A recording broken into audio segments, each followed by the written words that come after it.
Dive Podcast, straight talk on politics, national security, and America's future. With Robert Johnson and Linda Miller, we cut through the spin, tackle the tough issues, and give you the real story behind today's headlines. Subscribe now and hit the notification bell to stay informed.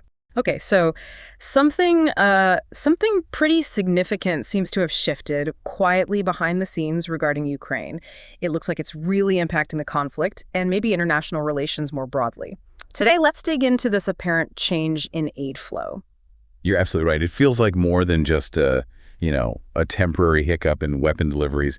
It's just some deep strategic rethinking, maybe growing frustrations too. It really could be a pivotal moment. We should unpack the immediate fallout, look at the U.S. angle, and maybe some of these surprising diplomatic moves happening almost in the background. Let's start there then, the direct consequences. What's happening on the ground because of this aid suspension? Communications we've seen paint a deteriorating picture. Yeah, the reality seems quite stark. The Sumy region, for instance, they're holding it, but apparently at a very, very high cost in terms of losses. And what's really striking, a real shift, is what's being said privately.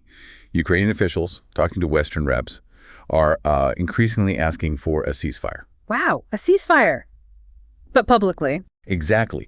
Publicly, that was almost unthinkable, maybe even seen as treasonous not long ago. So it's a completely different tune behind closed doors. That's a huge contrast. Does this point to, their resolve breaking, or is it purely tactical, forced by the situation? It definitely speaks to the pressure they're under. A key driver is the simple reduction in arms supplies. And this is happening while Russia's military industry is apparently going full tilt. That kind of imbalance, it suggests Kiev might just have to make concessions. They might be running low on options. And while Ukraine is dealing with this, what about Europe? You mentioned different capitals. Is Europe divided on how to handle this? Oh, absolutely divided. You had some officials, say in Brussels, who initially perhaps saw this whole militarization thing as, profitable, tanks, ammo production. Right, potential kickbacks, that sort of thing. There were suggestions of that. But it seems that was pretty short-sighted. They didn't factor in the huge economic burden it would place on Europe itself. It basically canceled out any economic boost from military manufacturing. And that strain, plus the human cost, has led to this feeling among some, this phrase, a horrible end is preferable to horror without end. Goodness. A horrible end is preferable to horror without end. That's incredibly bleak. It really says a lot about the mood. It does, doesn't it?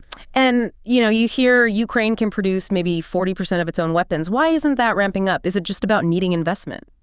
Well, investment is part of it, sure. Investors want quick returns, high profits. Yeah. But there are bigger issues. There's the worry that maybe weapons made in Ukraine could end up being sold, perhaps even to Russia or others. And very practically, any factory inside Ukraine is just incredibly vulnerable to attack. Constant drone threats. It makes investing extremely risky. That makes sense. Okay, let's pivot to the U.S. side of this. Early July, reports surfaced the Pentagon halting specific deliveries. Air defense missiles, precision ammo. This seems concrete. Yes, and the reasons given are, quite direct. The White House press secretary basically said U.S. interests come first now. That the U.S. depleted its own stocks, helping Ukraine, to the point it affects their own self-defense capability. And a Pentagon representative backed this up, saying the previous administration handed out weapons for 4 years without, let's say, proper inventory tracking. So the suspension, they're framing it as just common sense, part of an audit plan they actually started earlier this year to get a handle on things. But the timing. Yeah. The new defense secretary decides this in June. It happens now, just as Ukraine is facing these intense Russian offensives, these combined attacks that have really worn down their air defenses. It feels pointed. The timing is significant. And you have to link it to other things. The U.S. used up a lot of air defense helping Israel against Iran and the Houthis. Then there was that attack on a U.S. base in Qatar, apparently the biggest single use of Patriot missiles ever for the U.S. It all adds up, strains the system, and it makes you remember U.S. President Trump saying back at that NATO meeting that Israel needed air defense more, even though Zelensky had, welcomed U.S. President Trump's anti-Iran actions briefly. Right. And what's surprising here is that assessments suggested Ukraine could actually hold out for months more with the aid Biden had promised. It's like a real crunch wouldn't hit until late summer. But you're saying even aid that was already approved, already moving, has been stopped. That's the really astonishing part. Yes, aid already approved, frozen. A shipment that physically arrived in Poland was halted. Cargo planes heading to Europe were apparently turned around mid-flight. Mid-flight? Wow, what was on them? Well, this specific halted shipment included thousands of 155mm shells, about 100 rocket-fire missiles, 250 HIMARS rockets. Now, quantity-wise, that sounds maybe small, maybe just a couple days of heavy fighting. But the Ukrainians had built their military plans around receiving these specific things, so the impact is way bigger than the numbers suggest. Okay, and who's driving this? We hear the name Elbridge Colby, deputy to Hexet, someone known for wanting to shift focus away from Europe. Yes, Elbridge Colby. He's been advocating for a long time that the U.S. needs to pull resources from Europe and focus on the Pacific, on China. His view is that the real risks, the main U.S. interests, the potential big conflict, it's there, not Ukraine. So this isn't just about Ukraine, it's a broader strategic shift. It seems so. It apparently also led to some other unnamed countries getting downgraded in priority. Maybe Baltic states, there's speculation. And this Pentagon decision really caught people in the U.S., even close watchers, off guard. Some Republicans who support Ukraine are criticizing Colby for doing it so suddenly. And in Europe, many are seeing it as basically America pulling out of the war. But officially they're calling it an operational pause, right? Pending the audit. Is there any chance it is just temporary? A warning shot? Honestly, based on the factors involved, probably not temporary. Ramping up production takes a long, long time. And the priority is replenishing U.S. stocks first, before sending more anywhere else. Ultimately, the decision lies with Hexet and U.S. President Trump.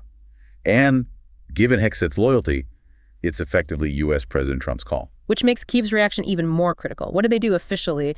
The defense ministry sort of feigned ignorance, but the foreign ministry summoned the U.S. ambassador. Seems like mixed signals. It's that public versus private thing again, maybe. Yeah. Trying to manage perceptions. The foreign ministry's statement was tough. Yeah. Any delay only encourages the aggressor.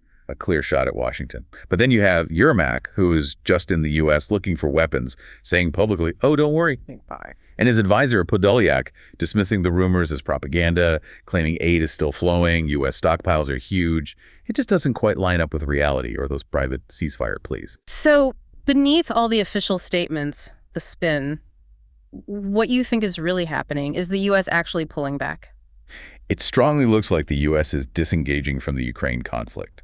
And the timing works well for them, particularly for U.S. President Trump. After the perceived success with Iran, maybe settling Ukraine is seen now as a bonus point, not the main goal anymore. And Zelensky's personal reaction, trying to drum up investment from U.S. business, calling arms supplies a cool investment, sounds a bit desperate. It definitely sounds like scrambling for alternatives. And look at others. The NATO's rut, acknowledging the U.S. focus on its own interests, but adding that Europe's security helps U.S. security. Almost a subtle way of saying, okay, maybe we need to handle this ourselves now. And the Kremlin, predictably satisfied, saying less aid means a quicker end to the war. Everyone's reading the writing on the wall. This leads to the really interesting part, the speculation about a big secret deal. Zelensky showing up at the Hague summit, unscheduled, specifically to meet U.S. President Trump. The White House even announced it. That suggests it wasn't just a random bump-in. Yeah, very unusual, especially given the reported dislike U.S. President Trump's team has for Zelensky. And the meeting itself, 40 minutes. The readouts were different. Zelensky said they talked about lots, including a ceasefire, which interestingly, Russia says it doesn't want. U.S. President Trump didn't confirm that, just said Zelensky was polite, dodged specifics, mentioned problems. The mismatch is telling. So the thinking is U.S. President Trump didn't want to talk about more weapons. He wanted to talk about the next round of talks. Istanbul. That seems to be the objective, yes. U.S. President Trump likely wants Zelensky to accept certain Russian conditions. For U.S. President Trump, remember, after Iran, ending the Ukraine war is a side benefit. But to claim that success, you need actual negotiations, actual decisions, and not just, more fighting or gestures. He needs an outcome. So the meeting wasn't what Kyiv thought, please give us weapons. It was U.S. President Trump setting the stage for an exit strategy he wants. Exactly. Yeah. And there are these rumors now, right? A potential phone call. U.S. President Trump and Zelensky, maybe Friday, July 4th, and maybe a call with Russian President Putin around then, too. It points towards some kind of pre-agreement with Russian President Putin, after which Zelensky gets his instructions. And perhaps then, maybe, the operational pause on weapons gets slightly eased, just enough to smooth the path to whatever deal is pushed. And we've seen Zelensky shift before under pressure, haven't we? Initially hardline, then agreeing to freezes, refusing talks with Russian President Putin, then agreeing, rejecting territorial concessions, then saying it's for Istanbul. That pattern, yeah, it shows he can be influenced. It suggests U.S. President Trump probably can push him further. The rhetoric from Kyiv will likely change again soon. Bottom line, the U.S. looks like it's effectively out of this war, but U.S. President Trump wants to wrap it up definitively, even if it's mostly for show. And that means pressuring Zelensky to make the necessary moves. It's a profound shift, with huge implications for the conflict, for Europe, for global power dynamics. Clearly a turning point. Absolutely. What we're seeing is a really complex geopolitical game playing out, much more intricate than it looks on the surface. Powerful players are chasing their own goals, and the outcome, well, it might be something nobody really saw coming at the start. Subscribe to our podcast on Spotify, Apple Podcasts, and YouTube. We're here to make things clear. New episodes every day.